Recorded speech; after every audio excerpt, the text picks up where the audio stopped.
Question 11. The two-way table summarizes data on whether students at a certain high school eat regularly in the school cafeteria by grade level.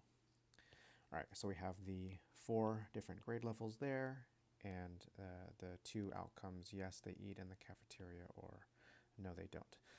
The nice thing about this two-way table is that each row total, each column total, and the grand total are already given to us, so we don't have to calculate those on our own. All right, part A. If you choose a student at random, what is the probability that the student eats regularly in the cafeteria and is not a 10th grader? Okay, so we want probability, yes, eats in the cafeteria and not a 10th grader. Okay. All right, well, we know that there are 805 total students, so we're going to set that up as the denominator. Now we'll just go through and I'll just put a check mark next to the number as long as the cell is in the yes row or not in the 10th grade column. Okay, so we've got 9th graders that eat in the cafeteria, 11th graders, and 12th graders. All right, so we're going to sum those 3 values. 130 plus 122 plus 68. Okay, let's kind of center that. 805. Okay, let's write our answer as a fraction, as a decimal, and as a percentage. Okay, so 130 plus 122 plus 68 over 805. Okay, so simplified it for me. 130 plus 122 plus 60. Okay, so that's 320 over 805, which is the same as 0.398, which is the same as 39.8%. Okay, that's part A. Part B. If you choose a student at random who eats regularly in the cafeteria, comma, what is the probability that the student is a 10th grader? So this is another situation where they're trying to ask a conditional probability, but they're not using that keyword which is given, right? It would have been much better if the question said, what's the probability that the student is a 10th grader given that they eat regularly in the cafeteria? Okay. That would be a much better way of phrasing the question. All right, so to figure this out, we need to find the probability of both of those things happening divided by the probability of the condition. Okay, so let me give myself a little bit more space. I'm cutting into the other question there. Maybe I should just label. So that's part A, and this is part B.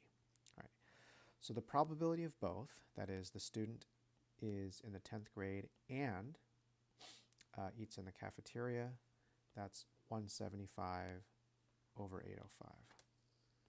175 over 805. Okay. The probability of the condition, which is that they eat in the cafeteria, that's 495 out of 805.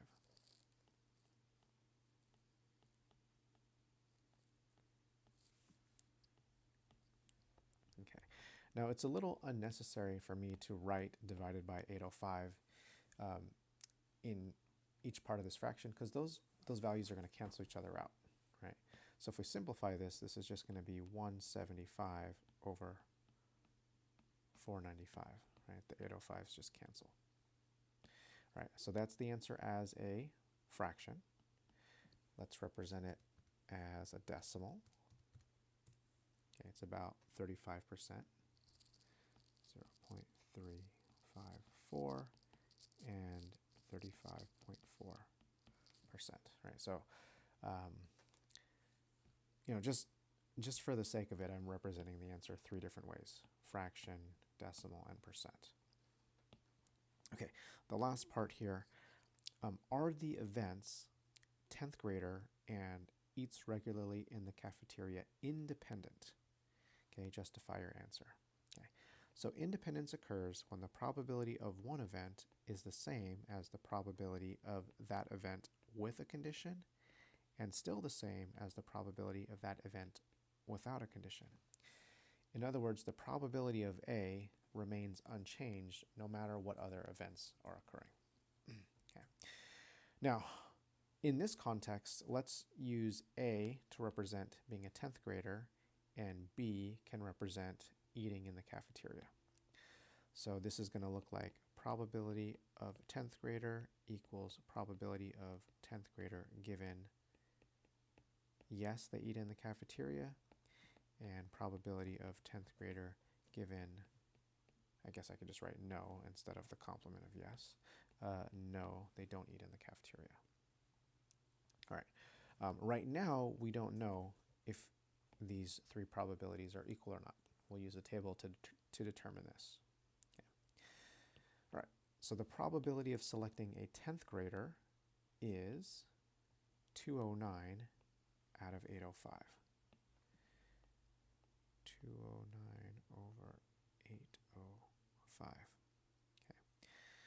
Okay. The probability of selecting a 10th grader given that they eat in the cafeteria.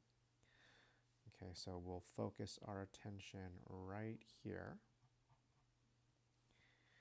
All right, that's going to be 175 out of 495.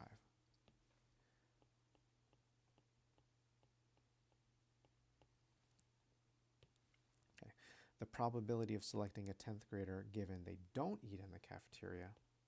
So now we'll focus our attention on the no row, and that's going to be 34 out of 310. Okay, all right. So are these equal or not? Okay, well, as fractions, it's hard to compare. All the denominators are different, so let's rewrite as decimals. All right, the first one is 0.260 with some rounding. The next one is 0.354. And the last one is 0.110. All right, so these things are not equal. Okay. So we can now answer the question, no. The likelihood of selecting a 10th grader changes depending on whether they eat in the cafeteria or not. Okay. And it seems like you are much more likely to select a 10th grader if you're selecting from in the cafeteria, and you're a lot less likely to choose a 10th grader if you're not selecting from people who eat in the cafeteria.